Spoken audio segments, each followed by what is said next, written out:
The first time Ethan noticed a memory missing, it wasn't dramatic. It was subtle, a thin, hairline crack across the surface of his daily life. He woke up one morning, unable to recall the face of his childhood friend Leo. He remembered the name, the vague outline, the feeling of running together through summer streets. But the face was gone, blurry, wiped, like someone had dragged a digital eraser over it. At first, he blamed exhaustion, work stress, urban noise, the usual excuses people give themselves to avoid fearing the worst. But by the third missing memory, he couldn't lie to himself anymore. This wasn't forgetting, this was extraction. The city had recently begun whispering about a place that opened only between 2:14 a.m. and 3:03 a.m. A place with no legal registration, no official address. Only a symbol, memory recycling station. The rumor said it helped people dispose of unwanted memories. Painful ones, traumatic ones, mistakes you couldn't live with anymore. You walk in burdened. You walk out lighter, a clean slate. But that wasn't the part that scared Ethan. The part that scared him was this. Some claimed they had never visited the place, yet their memories were recycled anyway. Ethan began investigating after discovering a fourth gap in his past. An entire weekend trip erased like it had never happened. He dug through old photos, messages, calendars, but every trace of the weekend was corrupted or missing. Folder empty. Metadata wrong. GPS history wiped. That's when he found something odd. On a bank statement, a small recurring transaction at 2:47 a.m., labeled only as MR-47. Memory recycling, 47th District. A charge he never made. Someone was signing him up. At 2:39 a.m. the next night, Ethan stood outside the rumored location, a narrow alley behind an abandoned mall complex. Fog rolled low across the pavement. The air felt electrically thin, as though filtered through static. A single door pulsed with faint cyan light. When he touched it, the metal seemed warm, almost alive. Inside was not a shop, not a clinic, not anything that belonged in a city. "Welcome back, Ethan." He froze. "I've been here before?" "Many times." Her tone was not threatening, just factual. Routine. As though she were confirming an appointment he kept forgetting. "Why can I remember?" "That is the nature of the service you requested." He felt dizzy. "What service?" "Memory recycling," she said. 8 sessions so far. Tonight would be your 9th. She guided him deeper into the sterile chamber. Every surface glowed faintly. The rooms felt like they extended beyond logical geometry.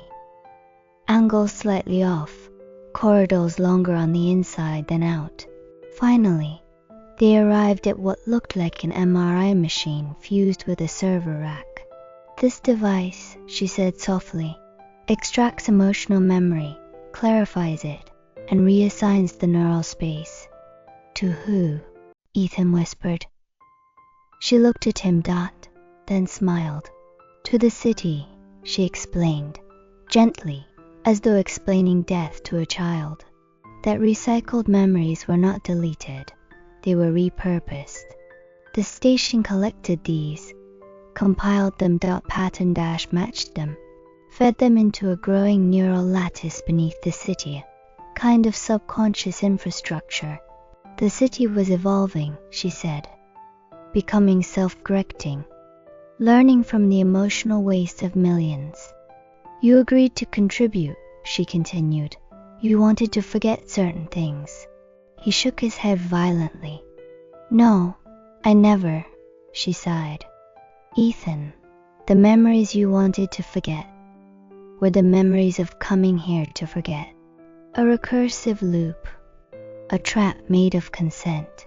As Ethan backed away, He caught a glimpse of something through a transparent panel floating inside the machine. Not data, not light. A memory, a real vivid fragment, like a preserved insect in amber. It was him kneeling beside a hospital bed, holding someone's hand, sobbing. A woman, her face blurred by pain and time. Who is she? He demanded. The attendant tilted her head. That is the first memory you recycled, it was. Agonizing for you. But who is she to me? Her smile sharpened the slightest bit. Someone you chose to let go. The machine lights flickered, and for a split second, Ethan saw dozens more memories stored like shimmering ghosts. All his, all stolen, all waiting to be fed into the city's consciousness. He felt the walls pulse, not metaphorically, actually pulse, like a slow heartbeat. The city appreciates your contributions, she said. Ethan ran through warped hallways that didn't match his footsteps, doors that opened before he touched them, lights that dimmed as if guiding or hurting him. As he burst through the exit and into the night air, the alley was empty. When he turned back, the door was gone. Only a blank wall remained. His phone buzzed. A new transaction alert. M247 2:48 a.m. Scheduled. Confirmed.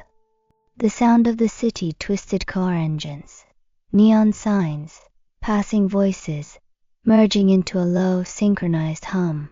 The same hum he heard inside the station. As if the entire city were breathing.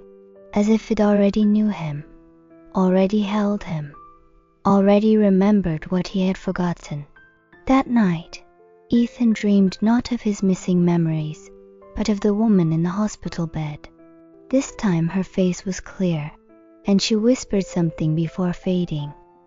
You didn't forget me. You were made to. When he woke, he found a faint blue stamp on his wrist. Session 9, CONFIRMED. His ninth recycling had begun, without him ever stepping inside. Across the city, unseen machinery stirred. Neural lattice lit up like constellations. And somewhere beneath the streets a new memory. His memory slid into the growing mind of something vast. Something awake. Something that was almost ready to remember him back.